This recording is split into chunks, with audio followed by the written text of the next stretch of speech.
Bugun sizlarga mana shu makramadan brelok qilishni o'rganamiz. Buning uchun bizga 3 крючок va makrama ipimiz kerak bo'ladi. 15 ta воздушный petля olamiz. 3 ta zanjir tepaga chiqamiz. Naket bilan 27 ta naketkali ustuncha qilamiz.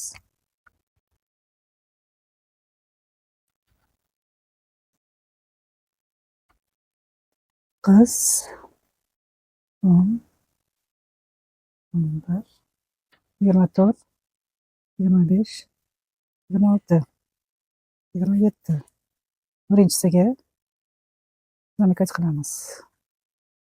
Endi bitta воздушный petля o'ziga без naked. Bitta воздушный petля o'ziga без naked.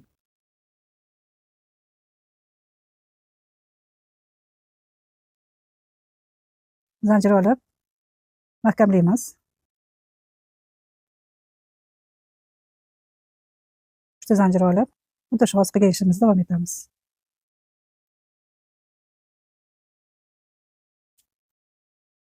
Oldik, yana 3 ta zanjir, bitta zanjir olib har biriga bez naked, bitta zanjir, bez naked qilib chiqamiz. Bez naked, zanjir, bez naked, zanjir, bez naked. Oxirigacha shu holatda to'qiymiz. Zanjir olib uzamiz uzunroq qilib. Hozir yana zanjir olamiz. 1 2 3 4 5 6 7 8 9 10 11 hamda mana orasiga qisqazib olamiz. 1 2 3 qilib xuddi shu holatda yana 27 ta naketkali ustuncha to'qiymiz.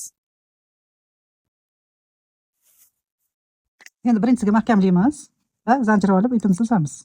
Mana breglogimiz ham tayyor bo'ldi. Buni xohlagan sumkalarga qo'yib ishlatishimiz mumkin.